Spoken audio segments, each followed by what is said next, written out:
What are you waiting for? You're late on your payments and interest is accumulating. It's always tomorrow with you. Tomorrow is today. The world keeps going, and if you don't move, it's going to step right over you.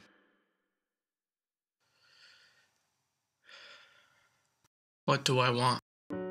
This past December, I became a college graduate. Little did I know my life was in for a drastic change. In a college career that may be no different than yours. Parties, drugs, alcohol, and that other thing, academics. I was blindsided to what lay ahead of me.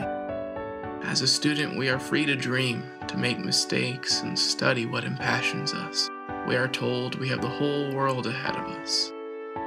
The teacher speaks, and we daydream out the window over the endless possibilities of our future. Sitting on Leno's couch in the historic Tonight Show set, throwing a couple of jabs at his equally historic chin, leaving him baffled as to why in the hell he's still working.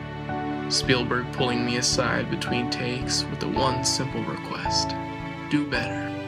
And sharing a beer with my idol Kevin Spacey after our opening night on Broadway. I love to dream. However, I have come to realize dreams are a place of comfort. Come graduation day, you must set your dreams aside and take action, something that, in my opinion, is taken for granted. After 22 years of being comforted by the structure of school, I now find myself paralyzed in fear, unknown to what the future holds. All my life, I have found solace in the haze of my dreams, and I am afraid to let go. When the future holds no securities, I turn to the nostalgias of my past in the hopes of finding an alternate comfort, if be it for only a moment. I remember the nights my mom put me to bed asking, "How was school today?" I'd complain over why I didn't get to play kickball, and she would throw in her 2 cents, end with, "I wish I was your age and had your problems," and kiss me goodnight. That sentence scurried away before I could realize what she meant 10 years later. And as soon as those lights turned off, I was already planning how I would secure a spot on tomorrow's starting lineup. The yearbooks open, and the innocent faces, baby fat intact, that have accompanied me throughout my life, ingrained in the confines of my mind, resurrect. And for the first time in a very long time, I relived the memories long rusted away. Sammy and Eric running down the corridors of my recollection, carrying with them a smile one naive to the world can freely make. Felipe pulling me aside during lunch to show me the best thing I had laid eyes on since the pink Power Ranger.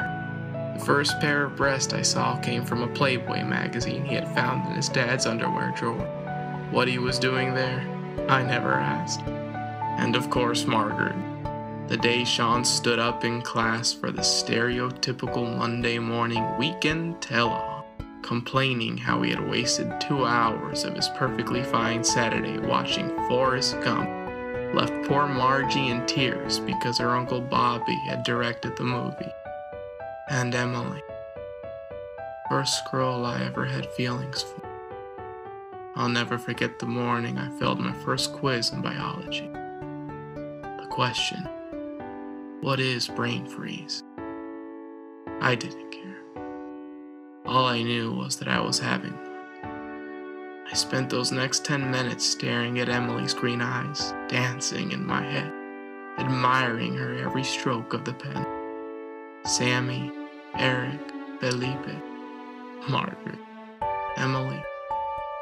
Do you think of me? Am I but a blot in your ever-expanding memoir? I hope you do one day, because somewhere in this world, there is a young man in his room remembering the times you touched his life.